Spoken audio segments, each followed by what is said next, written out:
China merilis standar peta baru yang mengklaim wilayah di India, perairan Malaysia, bahkan hingga dekat dengan Indonesia.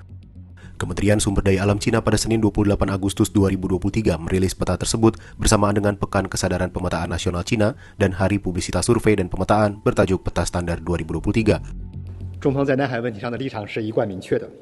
中方主管部门每年都会例行更新发布各类型标准地图，旨在为社会各界提供标准地图服务，提高公众规范使用地图意识，希望有关方面客观理性看待。 Peta tersebut mencakup wilayah yang disengketakan dengan negara-negara tetangga termasuk klaim wilayah Arunachal Pradesh dan Aksai Chin di India, Taiwan, hingga Laut Cina Selatan. China mengklaim Arunachal Pradesh di Himalaya Timur sebagai bagian dari Tibet Selatan. Selama beberapa tahun terakhir, China tidak memberi visa kepada para pejabat daerah Arunachal Pradesh yang berkunjung ke China. Sebagai gantinya, di paspor mereka ditempel surat izin masuk khusus. Terdapat pula wilayah Aksai Chin yang dikuasai oleh China, tetapi diklaim India sebagai wilayahnya. Di Aksai Chin ada daerah bernama Ladakh yang selama 3 tahun terakhir menjadi lokasi di mana tentara India dan China terlibat dalam sejumlah insiden termasuk bentrok. Menanggapi peluncuran peta terbaru ini, Kementerian Luar Negeri India menyampaikan protes ke pemerintah China. Menteri Luar Negeri India Subrahmanyam Jaishankar menolak klaim baru China. Tak hanya India, pemerintah Malaysia juga memprotes China terkait peta baru tersebut. Peta baru itu dilandaskan China berdasarkan 9 dash line atau 9 garis putus-putus, sementara Malaysia berpatokan pada Hukum Laut Internasional atau UNCLOS 1982. Kementerian Luar Negeri Malaysia pada Rabu 30 Agustus melayangkan surat protes ke Beijing. Malaysia menyebut bahwa 9 garis putus-putus di peta terbaru China tidak sah. Prinsip 9 garis putus-putus China ini berkonsekuensi pada klaim 2/3 luas Laut Cina Selatan sebagai wilayahnya.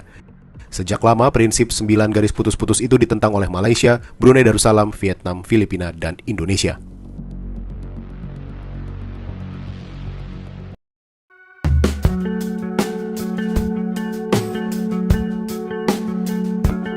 Sengketa batas wilayah antara Indonesia dan Malaysia terjadi karena adanya klaim tumpang tindih atas penguasaan wilayah di Laut Sulawesi atau Selat Makassar yang dikenal sebagai Blok Ambalat. Wilayah ini diduga memiliki potensi sumber daya minyak dan gas yang besar. Sengketa ini bermula ketika Indonesia dan Malaysia menandatangani perjanjian tapal batas landas kontinen pada tahun 1969 yang menetapkan bahwa Blok Ambalat merupakan milik Indonesia. Namun, pada tahun 1979, Malaysia mengeluarkan peta baru yang memasukkan Blok Ambalat ke dalam wilayahnya. Peta ini ditolak oleh Indonesia dan beberapa negara lain karena dianggap melanggar kedaulatan negara-negara tersebut. Sejak itu, terjadi berbagai insiden pelanggaran batas wilayah oleh kapal-kapal patroli dan nelayan Malaysia yang mengklaim bahwa Blok Ambalat adalah bagian dari Malaysia. Pada tahun 2005, Malaysia bahkan memberikan konsesi minyak di Blok Ambalat kepada perusahaan asing. Hal ini memicu protes keras dari Indonesia yang menganggap bahwa Malaysia telah mencuri haknya atas sumber daya alam di Blok Ambalat. Hingga saat ini, sengketa batas wilayah antara Indonesia dan Malaysia belum terselesaikan secara damai dan masih berpotensi menimbulkan konflik di masa depan. Akar sejarah sengketa batas wilayah antara Indonesia dan Malaysia bermula dari adanya ketidakjelasan garis perbatasan yang dibuat oleh negara-negara penjajah, yaitu Inggris dan Belanda. Salah satu contoh kasus sengketa batas wilayah adalah klaim 2 pulau di perbatasan Kalimantan Timur, yaitu Pulau Sipadan dan Ligitan yang berada di Selat Makassar. Ini terjadi tahun 1967.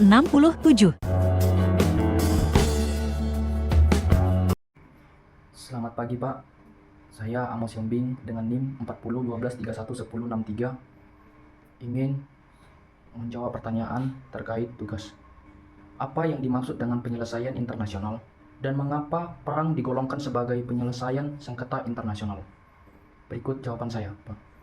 Penyelesaian internasional merujuk pada proses dan mekanisme yang digunakan untuk menyelesaikan perselisihan atau konflik antar negara-negara atau subjek hukum internasional lainnya.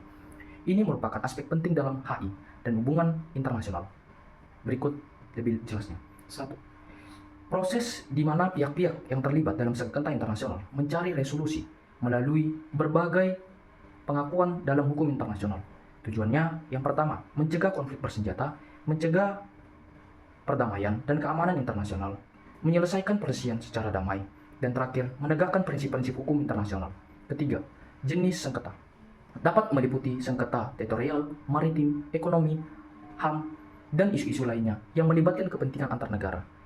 Dan cara penyelesaiannya A. Cara damai atau fluid means.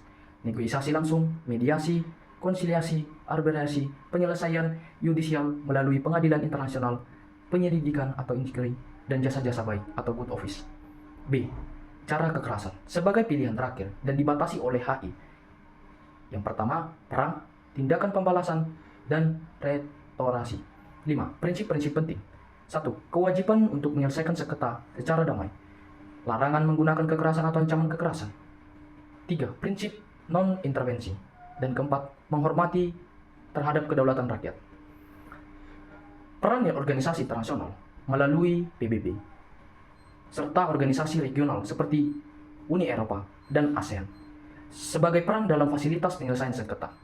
Yang menjadi tantangannya adalah perbedaan kepentingan internasional, ketidakseimbangan kekuatan antar negara, kompetensi isu-isu global, dan perbedaan intervensi hukum internasional. Penyelesaian sengketa internasional merupakan proses kompleks yang sering membutuhkan waktu, tetapi sangat penting untuk menjaga stabilitas dan ketertiban dalam sistem internasional.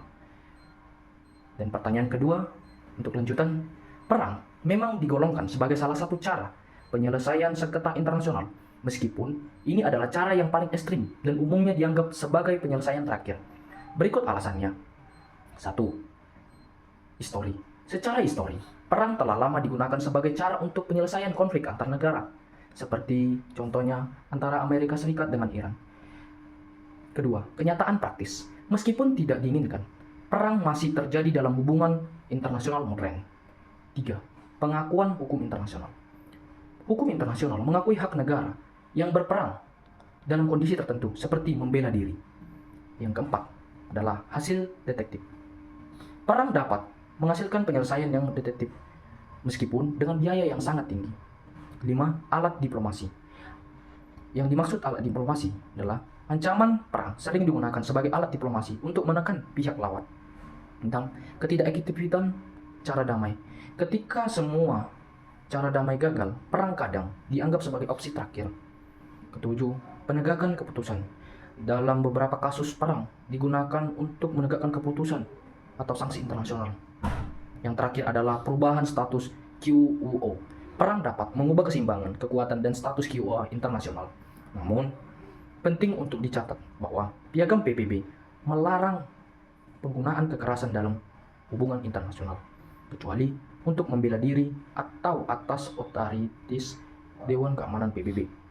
Yang kedua, masyarakat internasional umumnya lebih mendorong penyelesaian sengketa secara damai. Yang terakhir, perang dianggap sebagai kegagalan diplomasi dengan cara penyelesaian sengketa yang paling merugikan. Hal ini, fokus utama hubungan internasional adalah pada pencegahan konflik dan penyelesaian konflik melalui cara damai seperti negosiasi, mediasi, arbitrasi, dan pengadilan internasional. Demikianlah dapat saya paparkan jawaban saya. Semoga jawaban saya berkenan di hati Bapak. Sekian dan terima kasih. Selamat pagi.